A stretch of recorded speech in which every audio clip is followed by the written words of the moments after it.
Now, where did I put it? Ah, here it is. Welcome to the Toolbox, where my guests and I discuss the tools they use every day to manage life, trauma, and everything in between. It may not be applicable right now, but it's another tool for your toolbox. And I hope you enjoy. Hey everybody, welcome back to Tools for the Toolbox. I am Chance Burles, as you know, and I have another outstanding guest. Can't wait to bring this to you, so we're going to kick it off the same way I do it with every show. Who are you, and what is your military background? Hi, my name is John Stryker Meyer.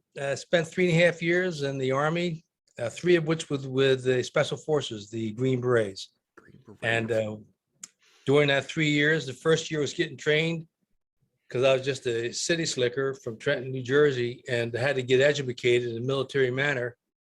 And then after that, we had 19 months in country. I had a year tour of duty in the Secret War with Mac v. SOG, which was the 8-year Secret War.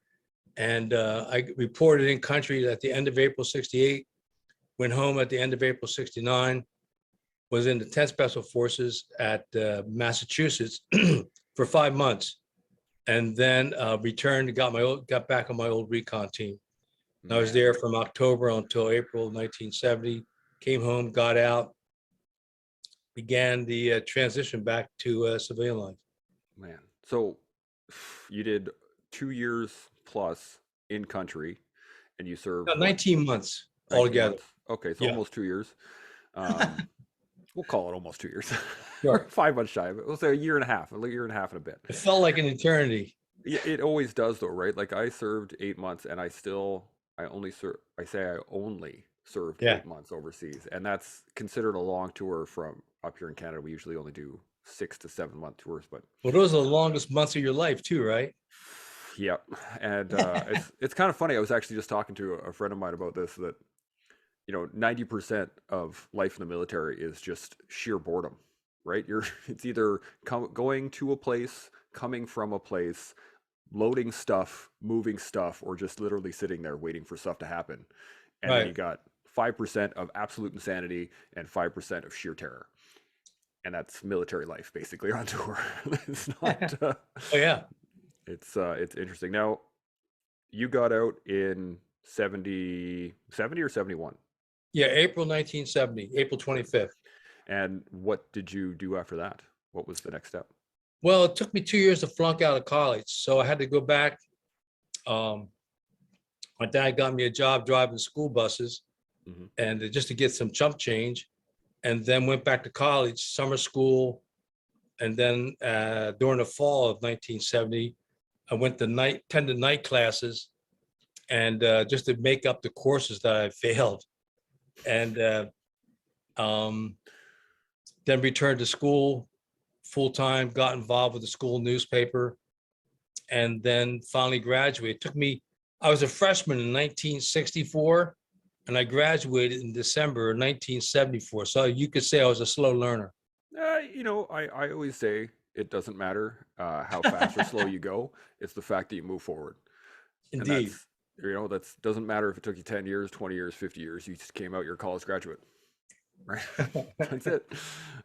So let's talk about your transition for a second, because 1970, that's the end, the high, like the not the end of the civil rights movement, but that's the far right of it, of the actual civil rights movement down in the States. What was it like transitioning out of special forces into the civilian world, driving a bus? Those Well, are two completely different worlds. I grew up watching World War II movies. Yeah. And a couple of them, like the Best Days of Your Life, and a couple other movies that talked about or showed some of that transition.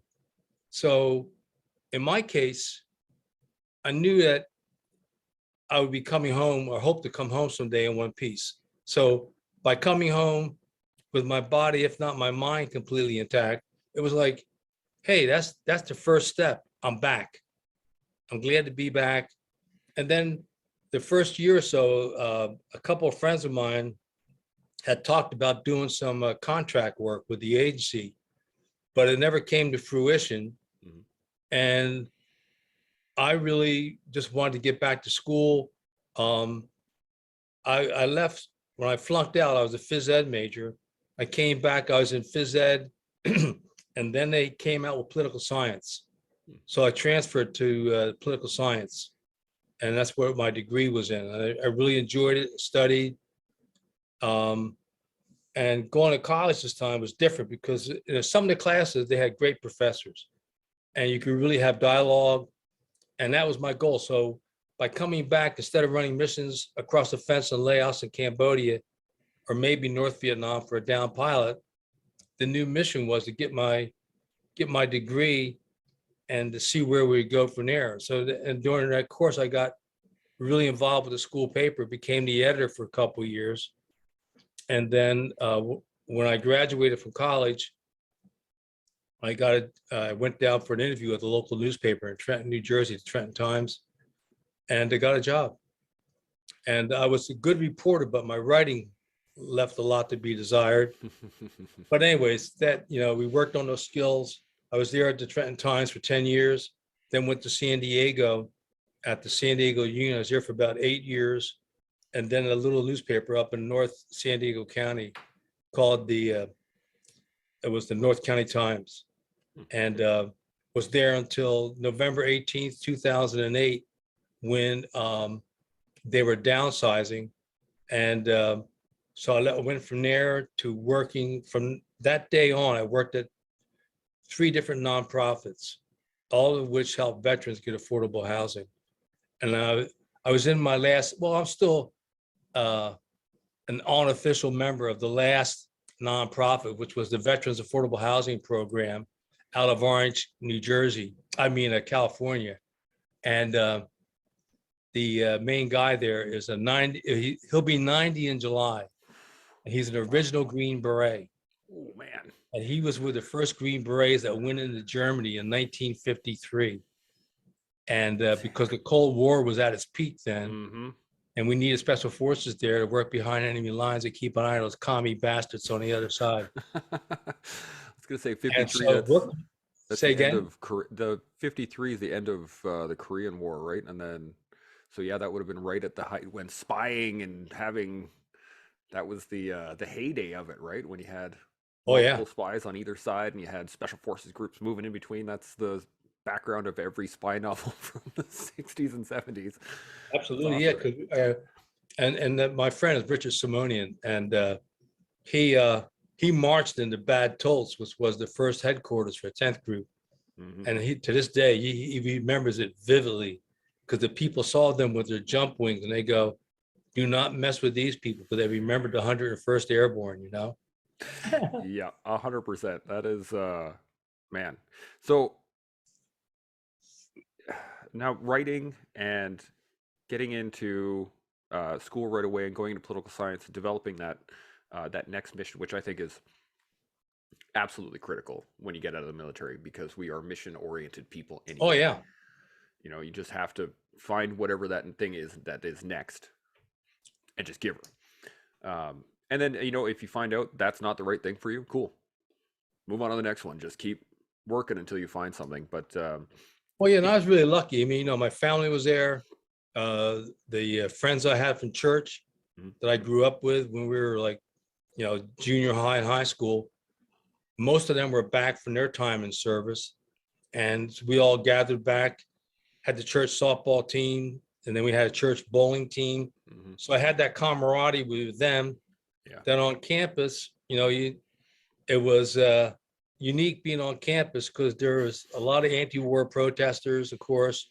And then we had the students, the SDS, the Students Democratic Society, which was just a communist front, which is still around today. And they were much more crude back then, but they were behind burning down a couple of buildings on campus, other protest stuff. So it was just very active time. Yeah. And of course, well, there's other things that were going on at the time socially, but it was very active social scene. No doubt, to say the least. Well, if you could go back. Yeah. Back to 1970 and talk to yourself and say, give yourself one piece of advice for that transition. What do you think you would tell yourself to make it a little bit easier, smoother? more Oh, efficient? well, um, I was just amazed that I was back Hmm. because um, in December, on Christmas Day, 1968, we ran a mission that was really close, barely got out. And by that time, I'd been on our recon team, Idaho, for 7 months. And so it's December 25th. I took a shower, and I remember this moment in time. I was walking back to my room, and Silent Night. I could hear Silent Night on somebody's cheap transistor radio. But just hearing it, it was Christmas. I wasn't home, but the thought that dominated my mind was, I don't think I'm going to see my next birthday. The way the shit's gone with us, with our missions. And my birthday was January the 19th, me and Robert E. Lee. I really, in my mind, was doubtful because we had so many close calls. And anyways, that was my main thought. So in answer to your question, when I came back, it's like I was amazed, that I was back. Yeah. I really never thought I'd come home where wouldn't be on a stretcher or in a casket, because we had the highest casualty rate in the war with SOG. It was over And 100%. was Right? say again? It was over 100%, correct? Like, Yeah, it exceeded 100% because people like Bob Howard received 8 Purple Hearts. He was put in for 11. oh man. Yeah. And he was put in for the Medal of Honor 3 times before he finally received it in December of 1968. Man. And and people, your listeners may say, well, WTF? Well, it's from people getting killed in action, Mhm. wounded in action, or missing in action. And so just for a little postscript, one of today's heartburns for me and for all of our guys that survived the secret war, I mean, as of today, there's 50 Green Berets that are still listed as missing in action from the secret war in Laos and Cambodia. And that is really a gut wrenching issue for us. And then you throw in 83 aviators. We've been able to document 83 aviators that died supporting us, either Air Force, Army, Marine Corps, and of course, South Vietnamese. Yeah. I mean, our main transport was the South Vietnamese, the 219 Special Operations Squadron. Yeah. So all of that coalesced to come together. So that April 25th, when I'm walking to the airport to fly to Denver to see my sister, and the next day we're skiing in Denver. So whatever that day is, day or two processing, I'm in the Trang, 2 days out, and then I'm with my sister on the ski slopes in Colorado. Yeah. It's like, wow. And for me, I was just happy to still be alive, And my sister was, as always, loving and gracious, and fed me and showed me around, and we had a great time before I headed back to see my folks on the way back to New Jersey. It's interesting. I find that a lot of the guys I've talked to that have been overseas in combat, especially when you're going into it for like that, exactly where you're going. And this is for, at least for us in Canada, like Kandahar was our sector. So we all knew that that's where we were going to fight. We all trained for it. We knew exactly what was going to happen, right? So when I was doing all my training, Op Medusa was happening at the time, which means Really? there was like, there were people where we were taking casualties daily, and my instructors are like, this is where you're going, understand that. And we were like, we get it. Like, we're there for it. But I had the same thing as you're saying, is I didn't expect to come home. I just wake up in the morning, do my job. Okay, right. This is the next job. And you just carry on, and then all of a sudden you're home. You're like, oh man, how did that happen? I thought for sure I wasn't going to make it here. Yeah, like in my case, there's so many guys that had more experience that didn't come home, or they're listed as missing in action today. It's like, how'd this knucklehead get home? It's just like, had to be divine intervention or something that was way out of our control. Yeah, the one thing I've come to realize is that life is chaos, and as much as we think we can control stuff, as much as we think we can plan and make stuff happen, the world will just change. And sometimes you can deal with it, and sometimes you can't, and sometimes you get thrown for a loop, and other times you walk right through and nothing happens to you. Like, it's it's one of the hardest lessons to learn when you're especially dealing with combat is people die. It's combat. People die. Oh my And God, yeah. as much as you can try to mitigate, as much as you can try to plan for the eventuality, the hole that leaves in your mind. It just fell something off. Something just fell off my shelf. The hole that leaves in your heart, in your mind, in your body, in your soul, you can't refill that. No, And it is and then it's, reminded every year you have those dates that just hit you right right in the gut, and you have to try and manage. Now, I think I don't have many of those. I have a few, but I have my own little pattern of what I do on those days. So August 20th is a really bad day for me. So up to that, I have my own little standard operating procedure, right? I take a few days, I relax, I go and shoot, or I go and use my bow, or I try to do something that can focus it while I'm around people that are of that same mentality. What are your SOPs for anniversaries and stuff like that? What do you do to help you get through those days? well, I think that probably one of the common touch points that you and I have, and maybe any vet, is when I got back, and we had a couple of little crises at first, and then I remember there was some conflicts on at the student newspaper. We had some people that were a little bit liberal, and they disagreed and didn't think I should even be allowed to write. And this is 1970. Yeah. And that's okay. I mean, it was just part of give and take. But what came out of that was, in my mind, the common factor, I think, was I can have a bad day now, but I've had worse. Mm-hmm. And there's no NVA with AK-47s trying to kill my ass, or in your case, there's no Taliban out there looking for your scalp. Yeah. And later on, when we had really bad days, divorces, deaths in the family, things like this, it's just like first would be, hey, things are bad today, but I remember when things were a lot worse. So that was the first step. And then getting back to your October 20th, in my case would be October 7th, and then Thanksgiving and Christmas. We had unbelievably close missions Mm-hmm. where within a few seconds we could have been gone forever. But fate and heroic helicopter pilots and my South Vietnamese and the Americans on the team were just phenomenal guys, fearless, and we were able to get out. So I try to always have a positive spin on those, and just say, hey, thank God we're out. And then on the days where like our team got wiped out, that's how I got my job running recon. Was Spike Team Idaho was wiped out, and then we took over and rebuilt the team. And on those days, I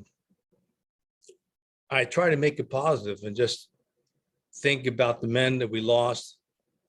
And of course, there's a couple other dates where, like one day we lost 7 on a special mission on November 30th, 1968. We had a King Bee that was flying out to do an eldest son mission, which was go into enemy territory and put in ammo that was the like AK-47 ammo and mortars, but it was rigged by the CIA so that when they used it, it would explode in their face. So our guys were en route to that, and they got shot out of the sky. So we lost 7 guys on one day. So, one day or one night you're playing poker, and the next night you're playing poker, and those guys ain't there no more, ever again. So I think does that kind of answer that? I try to always be positive about it, have talk to people, Yeah, I know exactly what you mean. And it's tough to get through to that point, right? You can yeah, I'm trying to remember the word now, but it's escaping me. But anyway, You go through the process. yeah, exactly. Okay, these guys are gone. Now we still have work to do. We still have to go. We got to go do these things. We got to go that. And you just put it to the side, and then you try and manage it later. When you actually have the time to manage it later, you have to go through the process. You have to feel all the emotions. You have to deal with the fact that those people are gone in an environment that's no longer extreme, Right. like combat is. And But don't forget too, I mean, I think, I'm sorry to interrupt you, but no, go I ahead. think the key point here is, at least in my case, one of the things that Spider Parks, who was my first team leader in Idaho, he said, you know, if those guys were here today, what would they tell you to do? Yeah. They would say, thank you for mourning my death, but don't let my death fuck up your life. Yeah, 100%. And I mean, sometimes that sounds simple. It is simplistic, and it's difficult to get to the end of that thought process sometimes. But still, I think that's a critical element of it. You're 100% right. One of the things that I got taught very early on when we were doing like booby trap training and counter IED stuff and all these things was our instructors always told us, how would you kill you? How would you like try to figure out how you would take out someone with your skill set, with your level of knowledge, with your ability to see these things, your training and your equipment, blah, blah, blah, blah. And I've taken that concept into dealing with grief and dealing with losses and dealing with, just challenging days and stress and all this stuff, is that the people that were lost, how would they want you to react to these situations, right? Would they want you sitting in your room crying yourself to sleep every night? No, it'd be like, get your fucking ass up, get your fucking ass moving, let's go. But that's, that's kind of who we are. That's the type of mentality we have, is just, you got to keep moving. But I found personally you still have to experience those times. There are going to be days where that grief is over the top, especially dealing with survival guilt. There we go. Sure. Because survivor's guilt. Yeah. That one just sticks with you for a long time, and you start to ask those big questions that don't have answers, like, why me? Why not him or that guy or these things? Blah blah blah blah. It becomes almost like a trap, right? And it just starts to spiral you down farther and farther and farther and farther. Have you had any issues dealing with survivor's guilt, and how do you manage that? Well, I never had any severe survivor's guilt, Okay. to be honest. Because very early on, between Spider Parks and Pat Watkins, who are two of our senior NCOs, now that whole thing about getting on with the mission, I always tried to maintain that posture, and I never had anybody sitting next to me who was killed, or we had a couple guys that were scheduled to go on a flight. They didn't go, so a friend goes and he dies.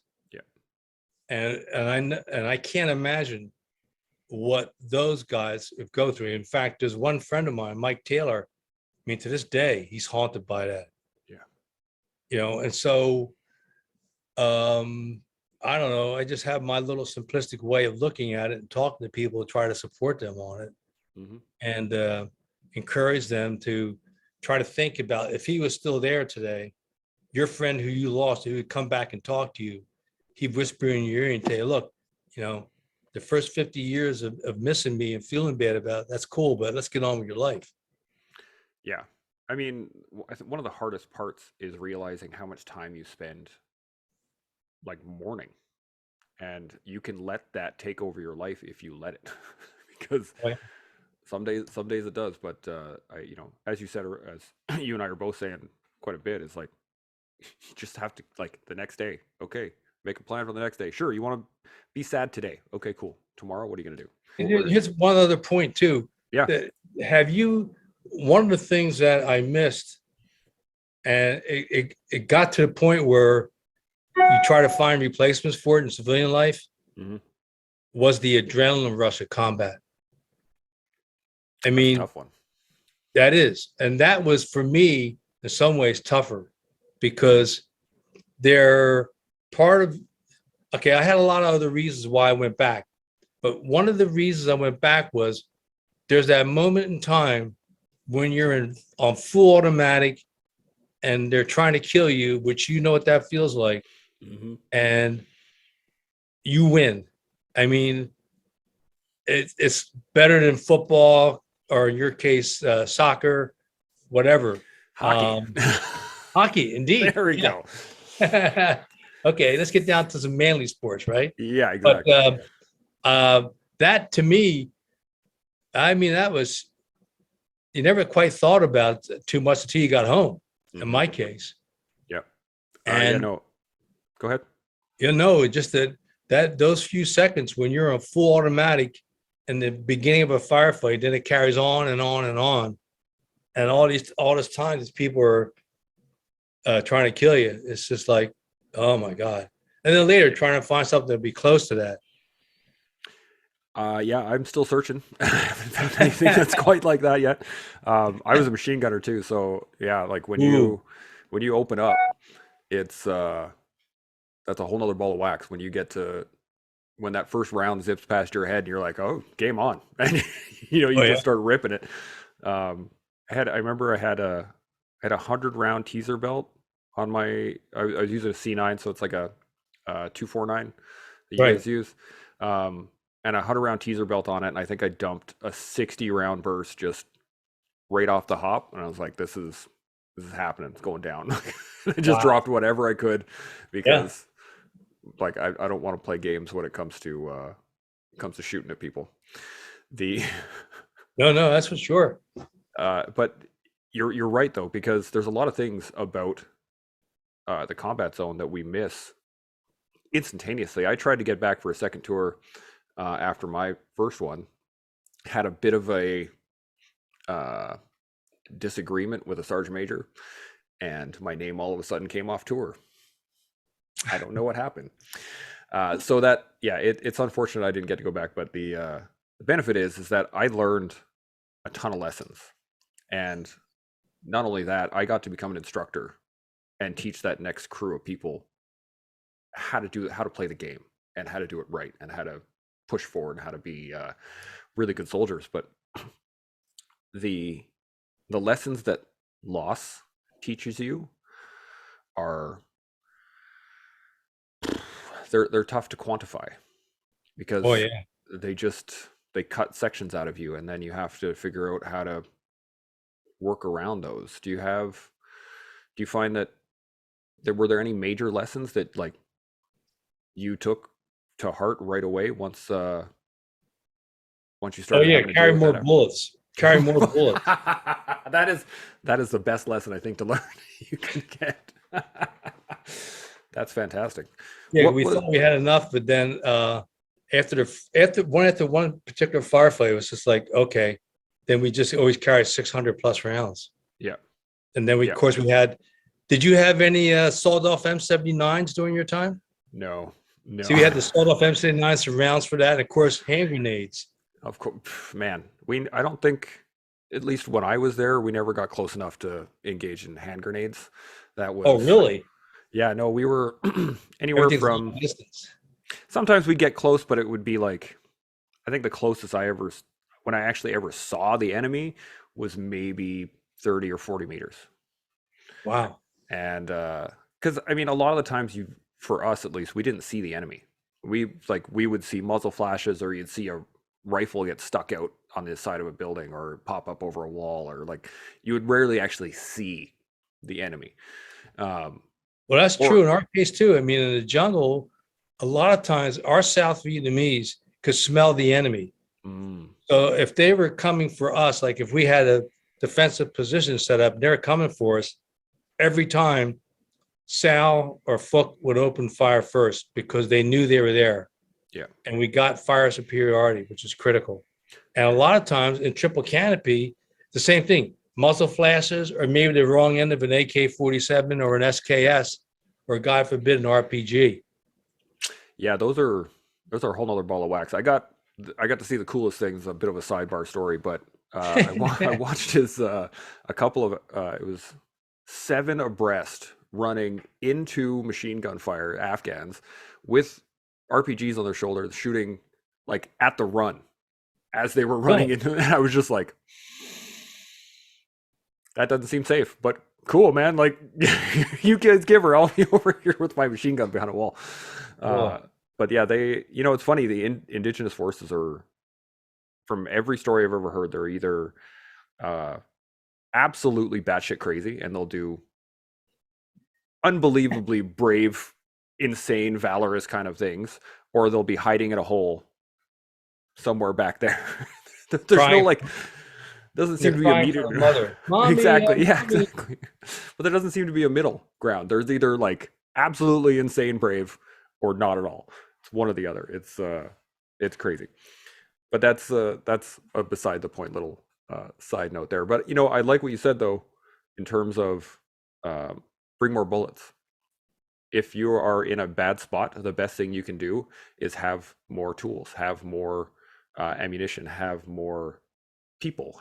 If you want to win the firefight, even with everything, grief, mental health, just in terms of working in a regular civilian job, the best thing you can do if you're having a hard time in a situation is bring more tools to the fray.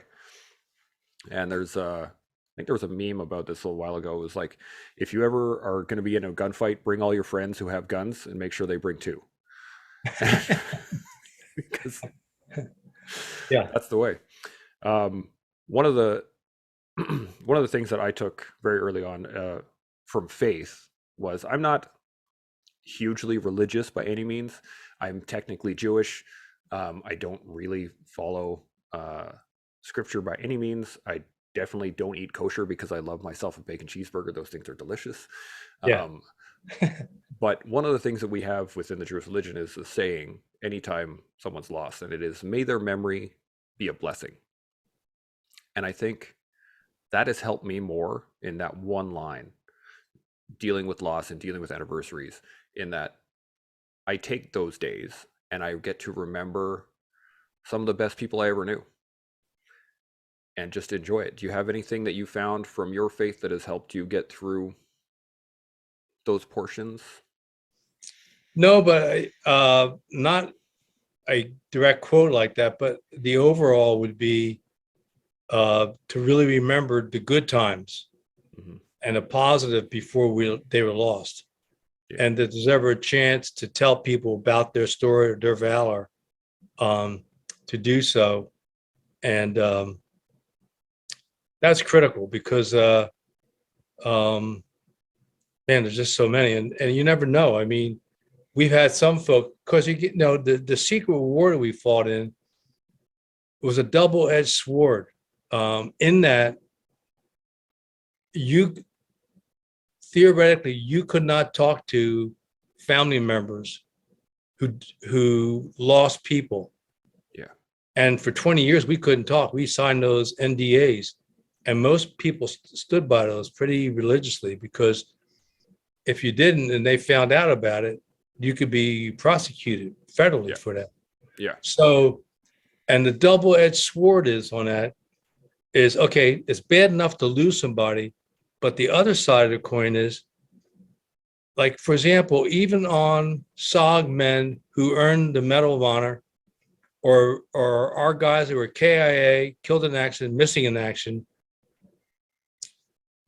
their citations read Medal of Honor for valor in Vietnam, or he died in Vietnam, right, behind enemy lines, or something like that. But it's just an outright lie. Yeah. And the families, I mean, the agony that is beyond description, what our families have gone through with our particularly the families of our missing. It's just unbelievable. And, their parents never knew. A lot of their siblings have died now. They never knew what their brother did, that he was the tip of the spear at that point in time. I mean, SOG was number one in country for top secret missions.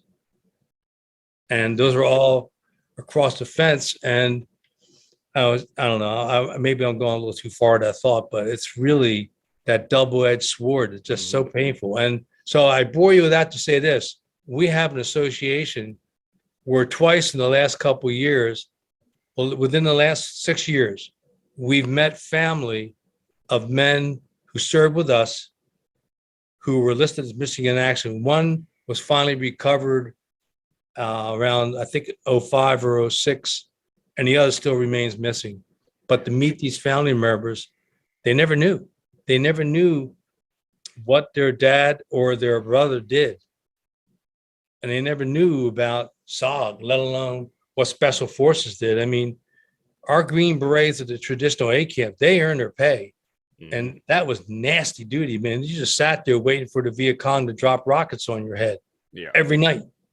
And they fought when they wanted to fight. And you had the turncoats that would be in their base camp. So those A camp Green Berets, oh my God. It sounds a lot like Afghanistan, actually. Yeah, exactly. It is. Yeah. Sure. Man, it's the jungle is one thing. Like, as I've having thought about this pretty deeply, I was like, where would I least want to fight? Where's the place that I would not want to fight the most, basically? And it came down to the jungle. That is just. Is that right? It's just, you got the heat, you got humidity, you got zero visibility, and an enemy that can move anywhere. At least in the desert, there's like lots of big open spaces, so you can see people moving around. You can like track them. You can at least, there's something about that. The heat, and then the environment doesn't eat your clothes. That's the other part. Right. At least the desert, like I have this. I remember it took my tunic off, like my top shirt off. Yeah. At one point after patrol, and I stood it up with just the amount of salt that had encrusted on it, and just like you could stand it in the sun. It was. Oh wow. But I'd still take that over the jungle. That's the jungle was not my idea of fun, but the getting into the fact of like the families, I can't even imagine the pain of just being basically given a letter that says, your family member died. And that's it for decades. Not even a story, or like, I can understand a little bit of closure of getting even a story, whether it be a lie or not, having something to go off of, but to have absolutely nothing is a whole other ball of wax, which brings me to the point I wanted to talk about, was your books, which I think is extremely important, because you're telling stories of things that didn't happen, right? It's about getting the stories of those people out to the world and actually explaining what happened in a realm that most people have absolutely no clue they were even there. So can you tell me a little bit about your books? Because you got 3 of them, right?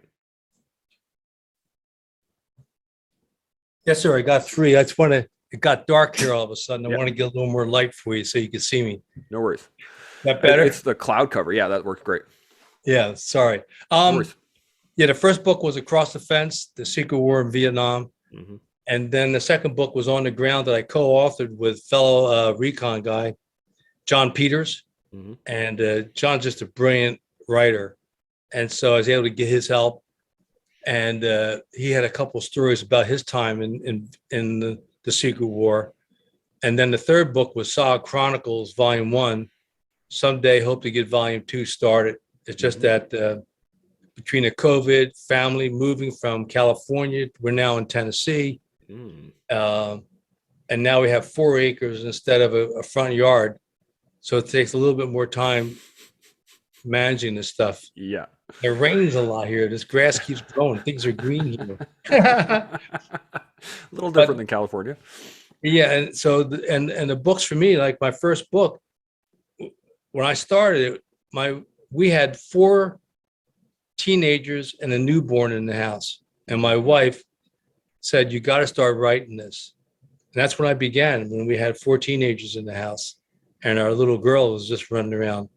So that's where it all began, to get the stories down. And, my stories are interesting. If you have a Richter scale of danger, 1 being ho-hum, 10 being the worst scenario of all combat, I mark my stories around a 5, maybe a 5.5.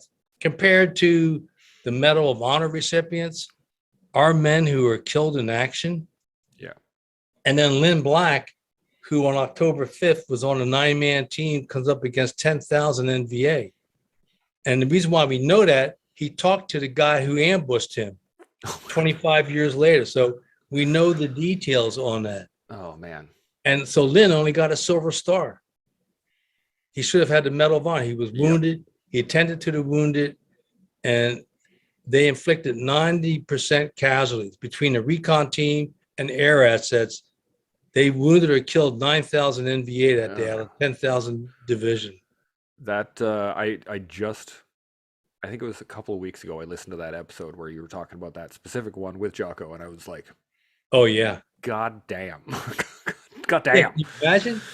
And like one point when he got knocked out by the hand grenade, it destroyed his car 15, knocked him out, tore up his clothing, gave him shrapnel, and he wakes up with cowboys standing there kicking him. Wake up, you got to get back to the fight.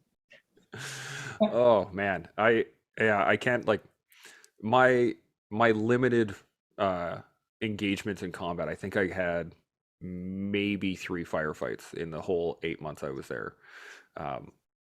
And not even close to comparison in that, but you remember every millisecond. Oh yeah, yep, yeah. Every little detail. And you know what the funny thing is, I actually talked with Dave Grossman on here a little while ago, and I was reading his book on combat while I was in Afghanistan, and a lot of the things where you come out of a firefight and a buddy of mine came up and he's like, dude, did you see that RPG that went over your head? And I was like, what RPG? He's like, yeah, there was like, it just like whoosh, right past it. And I'm like, no, I don't remember that at all. Whoa. And he was like, well, I mean, it happened. And I was like, no, well, I remember, like, and I started thinking about it. I'm like, there was an explosion behind me at some point. I don't know. I didn't think of anything at the time. And then I was reading the book, and it was like, there's going to be some auditory inclusion, some auditory exclusion. You're going to remember some things. Other people are going to see stuff that you didn't. You're going to be like, just based on where your visual acuity is, and lots of information. But that helped me immensely because it was written down like, oh, this is normal. Oh, okay, cool. Right on. Move on to the next one, right? Well, like my example is similar to that was in our first major firefight, they came at us in one direction mainly. So I was focused on this. And at one point, Fook, who was our point man, opened fire. Mm-hmm. And he was right behind me when he opened fire. So it felt like the full blast of his Car 15 in my right ear. Mm-hmm. And I was pissed, saying like, what in the heck is he doing shooting over my shoulder or right behind me? Couldn't he like move around a little? What about, anyways, we get back to base. And then the next day we're doing we come back for a debrief and we're done. I looked over to Fook and I pointed to my ear, and through help of the interpreter, I said, at one point you were shooting over my shoulder. He goes, no. He said, coming up the hill were NVA who were just about to kill you. And I cock-a-dow. That is Vietnamese for I kill. Yeah. And it's like, oh, never mind. I don't mind not hearing right now. Thank you very much. Yeah, I appreciate that. Awesome. Yeah. Yeah. Yeah. It's so close, but you never, you're like, I was locked in ahead of me. Never even, just again, it just shows how ignorant you can be sometimes too. Well, and when you have your focus that combat brings, that focus of just here, this moment, you're looking like you got your sights, and that's about it, right? It's when you can stop and actually get up and look that you'll be able to see more. But when you're in that mode, and then someone else starts shooting beside you that you're not expecting, that's going to hit you in the head like a hammer. And it's and when you're firing, the adrenaline, your time sequences expand. Mm-hmm. So could you find yourself counting your rounds as you're shooting on full automatic? Normally in practice, you wouldn't. But in a firefight, it's like, my first 50 are done. Yeah. Oh, yeah. Yeah, I remember, actually, now that you mentioned it, it was kind of funny. The sequence of events of what happened in this firefight was they engaged us from the center. They moved off to our left to my right, so our left flank, or right flank, sorry. Yeah. They moved left to my right flank. There we go. And they started engaging people over there, and then they started getting hammered, so they started moving across the center again and moving towards our left. And the only reason I recognized that was because I was hearing their rounds, the AK clack clack clack clack clack clack clack Oh yeah. coming from my right, and it was slowly moving across my center, and I was dead center in the middle of the platoon. So like I was hearing it move, and I'm like, I talked to the infantry sergeant at the time, like, Sarge, they're moving on us left. They're using the low walls. And he goes, do you see that building over there? And it was a little like corner of a building. And Yeah. I'm like, yeah. He's like, hammer it. I'm like, Roger that. And I put, I think 30 or 35 odd rounds in this little circle right on the edge of that corner. And then the AK started going back off to the right. I was like, yeah. But my fire team partner looked up at me and he was like, dude, nice grouping. It's like, no bigs, right? No bigs. But yeah, I knew 30 rounds, like I knew what that felt like in terms of time. And I wasn't technically counting them, but it was like, you know what you're shooting. Oh yeah. But yeah, combat, it's a different life, man. It's quite interesting. Now, the books themselves are fantastic, I gotta say. Thank you. And the ability to tell these stories is what keeps the memory of these people alive. And that is, I think, the really important part of writing these books and telling these stories, especially with podcasts and such like that. But you have your own podcast, right? You got the SOGcast. Yeah. Thanks to Jocko Willink. Mm-hmm. If people aren't familiar with, particularly folks in Canada, if they're not familiar with Jocko Willink, he's a Navy SEAL, 2 tours of duty in Iraq. His second tour of duty was 06, and he was the OIC for Task Force Bruiser. Yeah. Yeah. Yes. Yeah. I love Jocko. Yeah. I'm a big fan. Oh, yeah. So anyways, but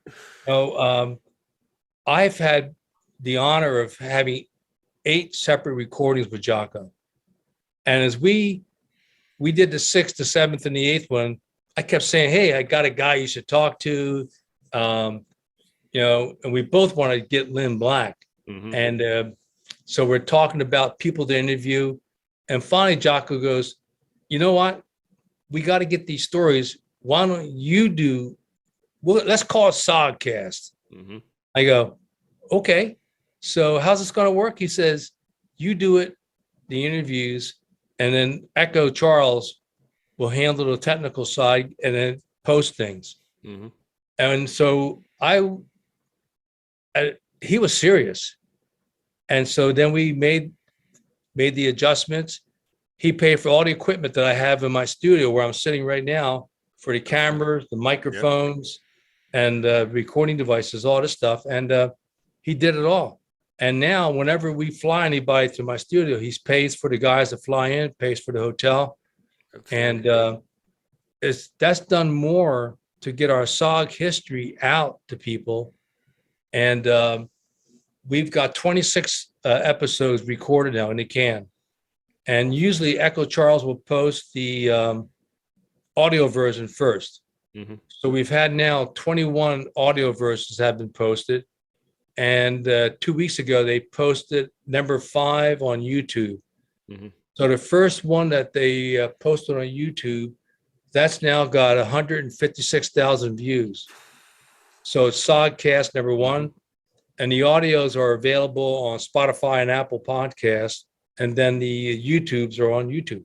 Yeah, that's outstanding. Or through Jocko. And I just will be eternally grateful to Jocko. In fact, yesterday, May 30th, was the day we did the first recording for Jocko podcast number 180, which has now had it's had over 792,000 views. That is outstanding.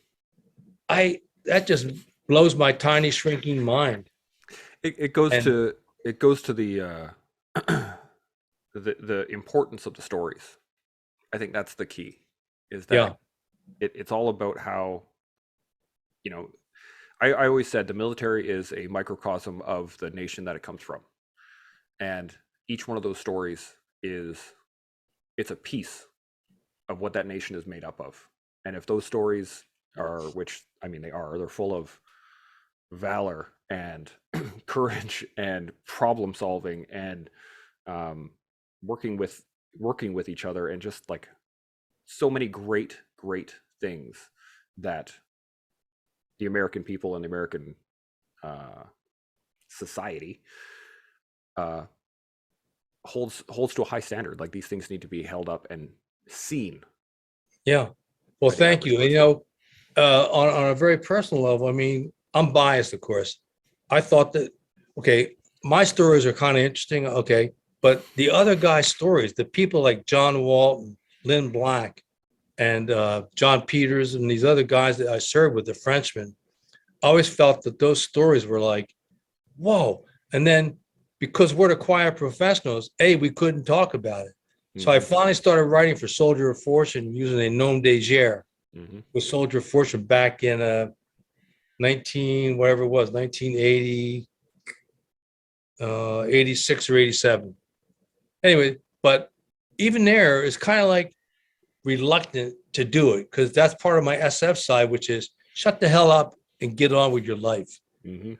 And even to this day, sometimes I feel funny, but now the books have come out, and the books are one thing, but you never hear back from people unless you bump into somebody, Right. or of course with the internet, people might send an email, say, hey, I bought your book, I enjoyed it, or no, you're really a knucklehead, or something like that. Yeah. But with the whole thing with the podcast and with Jocko,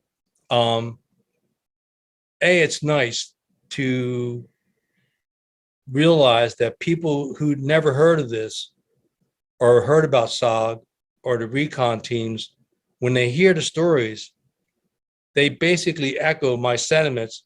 But because I try to be humble about it and don't go around like some jabberjaws, like all the wannabes always talk too much. Mhm. Don't want to be guilty of that. But on the other hand, it's just nice to have the people respond in such a positive fashion. I mean, Absolutely. I mean, God, the other day, well, no, it's not the other day. Now this is around Christmas time. Somebody called up and asked me a question about one of the podcasts. I went back to the time frame to answer the question. And then when I was talking to this young man, I started looking at the comments. There was like over 800 comments just on the one YouTube. And I'm going like, WTF? And now with people, it's just like, wow, I'm truly humbled by it all. Yeah. This is, I tell this to a lot of vets, and I think it's one of the benefits that we've had of this age, is that we have access to something that no other veteran organization or veteran generation has had in the history of the universe. And that is a communications network that spans the entire globe in an instant, right? Oh yeah. I don't need to go down to the local Legion and hope that I can talk to one of the guys that was maybe on tour with me, Yeah. right? I can talk to the guys on the other side of the nation that were there with me, right? And I can call them at any point in time. I don't need to try and catch them when they're home from work. I can just message them, bang, right now. So, Yeah.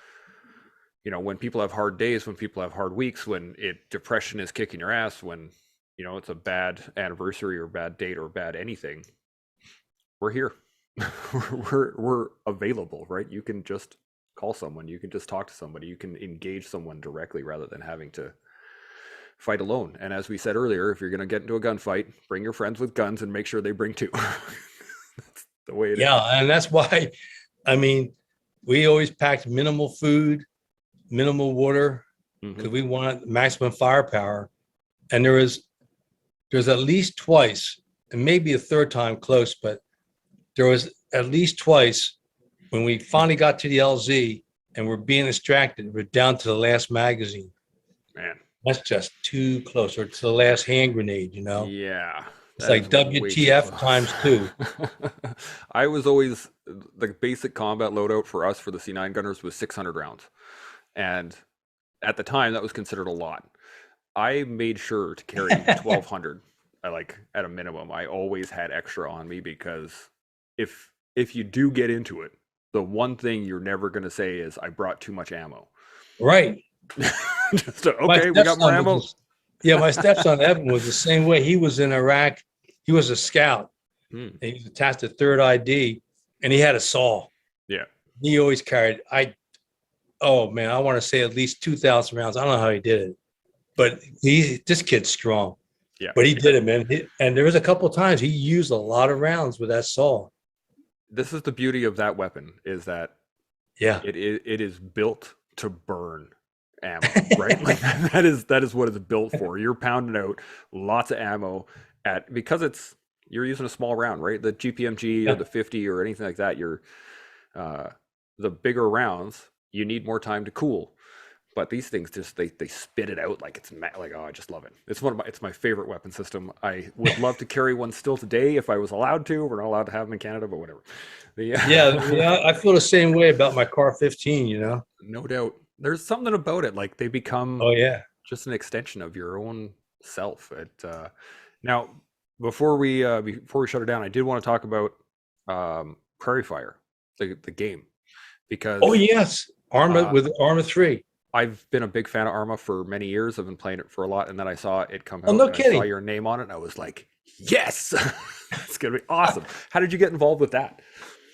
It started out with Ken Beret, and Ken was the last American 1-0 for RT Idaho. Mm. And Ken was like Eldon Bardwell. He stayed in for 40 years, served our country, retired as a 2-star general. And to this day, he's still working, leading an exemplary life, working on the history and other efforts to retain Special Forces history to improve the recording of it. And I'm biased. He's a 1-0 from Idaho, right? And he introduced me to Rob Graham from ARMA 3. Mm-hmm. And we came up with the idea, and they said, hey, we need some people to help out looking at things in the early 400 stages. So Ken and I were consultants on the game. And I love it. I love what they've done. I don't have time to be a gamer. When you have a family as large as ours, I got 4 acres, and I'm trying to write and do the podcast. Yep. Otherwise, but my stepson, he loved it. He was really into it for a while, but now he's working in construction. And when he gets home at night, his wagon is dragging. So he eats and goes to bed. But we love it. And the graphics with it are so amazing. Yeah. So thanks for saying that. And, they're giving back. We had the Special Operations Association, which is formed by SOG guys. And through Rob Graham and ARMA 3, they've made over $6,000 worth of donations back to the SOA from the game, from the music. Because they tried to get some standard songs from our ear. Like the one song I really wanted was by Arthur Brown III, which was Fire. I bring you fire. And the first time I heard that song, I came back from a mission when we used napalm. And I hear this song, and I go with Rob and said, Rob, we got to get this song. So Rob, he and his people actually got through to Arthur Brown, and he wanted to do it. But at the end, I think their bean counters or some damn lawyer got involved. Yeah. So they wrote their own music. Nice. And now they're selling the music, and money from those music sales and from the game.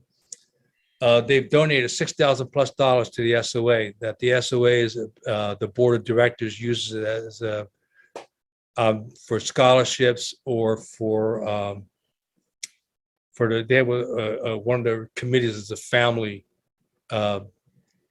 group helping family members attend SOAR and stuff.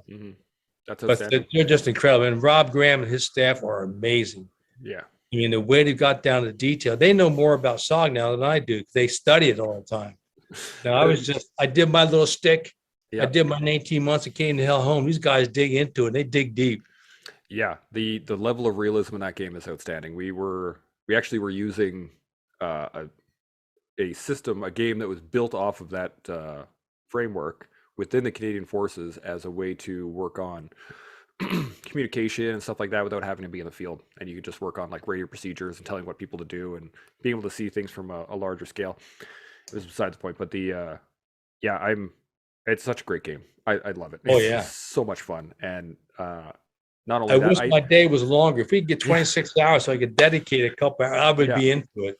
I'm Oh, in the same boat. I get maybe an hour a week to actually play games anymore. I don't actually get an opportunity. I got lots of stuff going on the go. I got two young boys. One's about to turn 5, and the other one's about to turn 9, and Ooh. they take up a lot of my time. To say the Well, this is least. precious time, though. You got to spend it with them. Oh, absolutely. And Oh, yeah. they have lots of fun. We do jujitsu together, and we go. Oh, wow. It's a blast. I have. But don't so much forget, fun. Jocko has all his jujitsu tapes and stuff. Yeah, no, we have my oldest son has the Way the Warrior Kid rash guard. He's got we got Origin geese. We're all up in it. It's fantastic. Oh, you got the Origin. Very Oh, good. yeah. Yeah. Oh yeah, I got to buy some merchandise from Origin. you should. It is Oh, yeah. outstanding gear. Outstanding gear. Yeah. Now we've been rolling for well over an hour. It looks like I'm going to run out of time again. But the I just wanted to ask: is there anything burning on the top of your mind that we haven't covered yet in terms of dealing with anniversaries or No, it's carrying just on the history? thank you for the opportunity and to get our Pleasure. stories out a little bit, but also from the personal side, it was a different approach than other interviews. And just the fact that the burning issue, or the one that's gut wrench for us, is the MIA issue today. Mhm. And sadly, our government is not committed to the Vietnam effort. They pretend they are, they give it lip service, but they ain't. And I could bore you for hours on that, but let's You and just I close- could probably talk about that for hours because it's the same up here in Afghanistan. The government, it's a Oh, lot yeah. of talk, not a lot of action. It's no. it's sad. It really is sad. But one of the things that I do a lot of nonprofit stuff and I do a lot of advocacy and I got the podcast and all this other stuff. And what I've been told many times is that the government's not doing the work, so it's up to us to do the work. And if you look around, there's lots of us doing the work. So Oh, the yeah. work's going to get done. We wish the government would have done it, but they're not. So Well, that's Got it. why I enjoyed my time in the nonprofits, helping veterans get affordable housing. And absolutely. in fact, Richard, his whole operation now has a program with Afghanis, Mhm. and they're bringing in Afghan people that supported us, and they're providing housing for them. And it's just something really to be proud of. Yeah. And again, just getting back to my books on a closing note, they're all available on Amazon. Across the Fence and On the Ground are available also as audiobooks, Nice. and they're trying to get in to do, and of course, ebooks. Yeah. And then we have our podcast. They can go to my website, which is SOGchronicles.com. In the upper right-hand corner, just go on blog, and all of our stuff, all the SOGcasts are there. All of the Jocko podcasts are listed there also, Wicked. along with a couple others. I'll make sure I'll have all that in the show notes and everything, and it will be. Oh, very kind. If Thank all you. the links are there, so if anybody needs to find you, they will be able to find you. Sure. I can't thank you enough, brother. It has been outstanding conversation. I can't thank you enough. This has been Well, it's an honor to Awesome. talk to a fellow combat vet. So thank you for your time. Keep My up the pleasure. good work. That concludes another episode of The Toolbox. I really appreciate y'all listening. It has been my absolute pleasure bringing you this guest. If you enjoyed what you heard, please like, share, subscribe, do all that other wicked stuff. It helps me keep the lights on. To all those out there putting it on the line every day, I just want to let you know that I appreciate you. Military, veterans, first responders, civil servants, you name it. Keep this place running, and I really do appreciate it. So thank you. Don't forget, stay open, stay humble, stay focused, with grace, not slack. Shimo.